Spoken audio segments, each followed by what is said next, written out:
गेहूं का दाना वह शिक्षक है जो मुझे सृष्टि के नियमों को सिखाता है।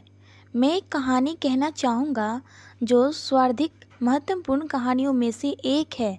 इस कहानी का संबंध संत से है। एक बार एक राजा युद्ध जीतकर लौट रहा था। वो संत के निवास के निकट जा पहुंचा। उसने इस रहस्यदर्शी संत के दर्शन करने की सोची।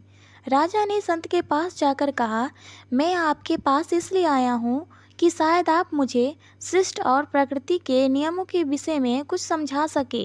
मैं यहाँ पर अधिक समय तो नहीं रुक सकता हूँ, क्योंकि मैं युद्ध स्थल से लौट रहा हूँ और मुझे जल्दी ही अपने राज्य में वापस पहुँचना है, क्योंकि राजा के महत्वपूर्ण मसले महल में मेरी प्रतीक्षा कर रहे हैं। संत राजा की ओर देखकर मुस्कुराए और जमीन से गेहूं का एक दाना उठाकर राजा को दे दिया और उस गेहूं के दाने के माध्यम से यह बताया कि गेहूं के इस छोटे से दाने में सृष्टि के सारे नियम और प्रकृति की सारी शक्तियां समाई हुई हैं। राजा तो संत के इस उत्तर को समझ ही ना सका और जब उसने अपने आसपास खड़े लोगों के चेहरे पर मुस्कान देखी तो वह गुस्से के मारे आग बबूला हो गया और उसे लगा कि उसका उपहास किया जा रहा है। उसने गेहूं के उस दाने को उठाकर जमीन पर पटक दिया और संत से उसने कहा, मैं मूर्ख था जो मैंने अपना समय खराब किया और आपसे यहाँ पर मिलने चला आया। वर्ष आए और वर्ष गए। वह राजा एक अच्छे प्रशासक और युद्ध के रूप में खूब सफल रहा और खूब ही ठाट बाट और श्रेय का जीवन जी रहा था। लेकिन रात को वह सोने के लिए अपने बिस्तर पर जाता तो उसके मन में बड़े ही अजीब अजीब से विचार उठते लगते और उसे परेशान करते। मैं इस आलीशान महल में खूब ठाठ और बाट और श्रेय से जीवन जी रहा हूँ, लेकिन आखिर मैं कब तक इस समृद्धि राज्य धन दौलत को अंधित होकर रहूँगा, और जब मैं मर जाऊँगा तो फिर क्या होगा?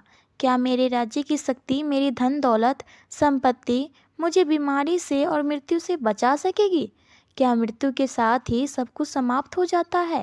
राजमहल में भी आदमी राजा के इस प्रश्न का उत्तर नहीं दे सका। लेकिन इसी बीच संत की प्रसिद्धि चारों ओर फैल चली जा रही थी। इसीलिए राजा ने अपने अहंकार को एक तरफ रखकर धन दौलत के साथ एक बड़ा काफिला संत के पास भेजा और साथ ही अनुरोध भरा निमंत्रण भेजा। उसमें उसने लिखा कि मुझे बहुत अफसोस है, जब मैं आपकी युवावस्था में आपसे मिलना था उस समय मैं जल्दी में था और आपसे लापरवाही से मिला था। उस समय मैंने आपसे अस्तित्व से गृहतम प्रश्नों की व्याख्या जल्दी करने के लिए कहा था, लेकिन अब मैं बदल चुका हूँ और जिसका उत्तर दिया जा सकता है उसे असंभव उत्तर ही मांग में नहीं करता। लेकिन अभी भी मुझे सृष्टि के नियम और प्रकृति की शक्तियों को जानने की गहन जिज्ञासा है। जिस समय मैं युवा था उस समय से कहीं अब ज़्यादा जिज्ञासा है। यह सब जानने की मेरी आपसे प्रार्थना है कि आप मेरे महल में आएं, और अगर आप महल में आना संभव न हो सके तो आप अपने सबसे अच्छे शिष्य में से किसी एक शिष्य को भेज दें, ताकि वह मुझे कुछ भी इस प्रश्नों के विषय में समझा सके। थोड़े दिनों के बाद वह काफिला और संदेश वाहक वापस लौट आए। उन्होंने राजा को बताया कि वे संत मिले। संत ने अपने आशीष भेजे हैं, लेकिन अपने उनको जो खजाना भेजा था वह उन्होंने वापस लौटा दिया है। संत ने उस खजाने को यह कहकर वापस कर दिया कि उसे तो खजानों का खजाना मिल चुका है, और साथ ही संत ने एक पत्ते में लपेटकर कुछ छोटा सा उपहार राजा के लिए भेजा और संदेशवाहक से कहा है कि वे राजा से जाकर कह दें कि इसमें ही वह शिक्षक है जो कि उसे सब कुछ समझा सकता है। राजा ने संत के भेजे हुए उपहार को खोला और फिर उसमें से उसी गेहूं के दाने को पाया। गेहूं का वही दाना जिसे संत ने पहले भी उसे दिया था। राजा ने सोचा कि जरूर इस दाने में कोई रहस्य या चमत्कार होगा। इसीलिए राजा ने एक सोने के डिब्बे में उस दाने को रखकर अपने खजाने में रख दिया। हर रोज वह उस गेहूं के दाने को इस आशा के साथ देखता कि एक दिन जरूर कुछ चमत्कार घटित होगा। और गेहूं का दाना किसी ऐसी चीज़ में या किसी ऐसे व्यक्ति में परिवर्तन हो जाएगा जिससे कि वह सब कुछ सीख जाएगा जो कुछ वह जानना चाहता है। महीने बीते और फिर वर्ष बीत गए, लेकिन कुछ भी चमत्कार घटित न हुआ।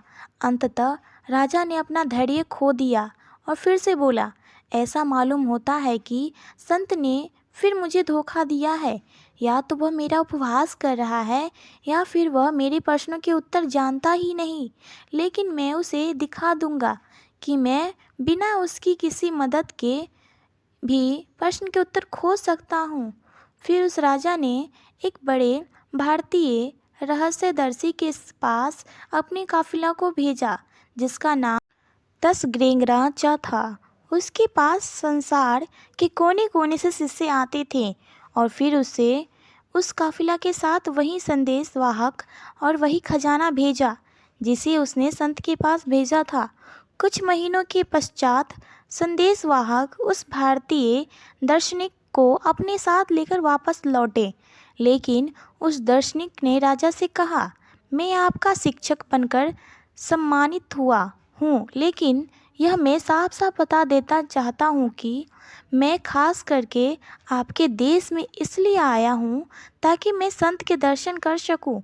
इस पर राजा सोने का वह डिब्बा उठा लाया जिसमें गेहूं का दाना रखा हुआ था और वह उसे बताने लगा, मैंने संत से कहा था कि मुझे कुछ समझाए, सिखाए और देखें उन्होंने यह क्या भेज दिया है मेरे पास। यह गेहूं का दाना वह शिक्षक है जो मुझे सृष्टि के नियम और प्रकृति की शक्तियों के विषय में समझाएगा।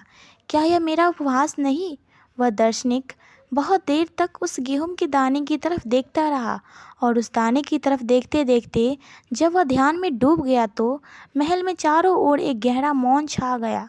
कुछ समय बाद वह बोला, मैंने यहाँ आने के लिए जो इतनी लंबी यात्रा की उसके लिए मुझे कोई पश्चाताप नहीं है, क्योंकि अभी तक तो मैं विश्वास ही करता था, लेकिन अब मैं जानता हूँ कि संत में सच ही एक महान सद्गुरु है। गेहूं का यह छोटा सा दाना हमें सचमुच सृष्टि के नियमों और प्रकृति की शक्तियों के विषय में सिखा सकता है, क्योंकि गेहूं का यह छोटा सा दाना अभी और यहीं अपने में सृष्टि के नियम और प्रकृति की शक्ति को अपने में समाये हुए हैं। आप गेहूं के इस दाने को सोने के डिब्बे में सुरक्षित रखकर पूरी बात को चूक रहे हैं। अगर आप इस छोटे से गेहूं के दाने को जमीन में बो दें जहाँ से यह दाना संवर्धित है, तो मिट्टी का संघर्ष पाकर, वर्षा, हवा, धूप और चांद सितारों की रोशनी पाकर यह और अधिक विकसित हो जाएगा। जैसे कि व्यक्ति की समझ और ज्ञान का विकास होता है तो वह अपने अप्राकृतिक जीवन को छोड़कर प्रकृति और सृष्टि के निकट आ जाता है, जिससे कि वह संपूर्ण ब्रह्मांड के अधिक निकट हो सके। जैसे अंततः ऊर्जा के स्रोत धरती में बोए हुए गेहूं के दाने की ओर उमड़ते हैं, ठीक वैसे ही ज्ञान के अंततः स्रोत व्यक्ति की ओर खुल जाते हैं और तब तक उसकी तरफ बहते रहते हैं जब तक कि व्यक्ति प्रकृति और संपूर्ण ब्रह्मांड के साथ एक न हो जाए। अगर गेहूं की इस दाने को ध्यानपूर्वक देखो तो तुम पाओगे कि इसमें एक और रहस्य छुपा हुआ है, और वह रहस्य है जीवन की शक्ति का। गेहूं का दाना मिटता है और उस मिटने में वह मृत्यु को जीत लेता है। राजा ने कहा, आप जो कहते हैं वह सच है, फिर भी अंत में तो पौधा कुम्हलाए और मर जाएगा और पृथ्वी में विलीन हो जाएगा। उस दार्शनिक ने कहा, लेकिन तब तक नहीं मरता जब तक यह सृष्टि की प्रकृति को पूरी नहीं कर लेता और स्वयं को हजारों गेहूं के दानों में परिवर्तित नहीं कर लेता। जैसे छोटा सा गेहूं का दाना मिटता है तो पौधे के रूप में विकसित हो जाता है, ठीक वैसे ही जब तुम भी जैसे जैसे विकसित होने लगते हो तुम्हारे रूप भी बदलने लगते हैं। जीवन से और नए जीवन निर्मित होते हैं। एक सत्य और सत्य जन्मते हैं, एक बीज से और बीजों का जन्म होता है। केवल ज़रूरत है तो एक कला सीखने की, और वह है मरने की कला। उसके बाद ही पूर्ण जन्म होता है।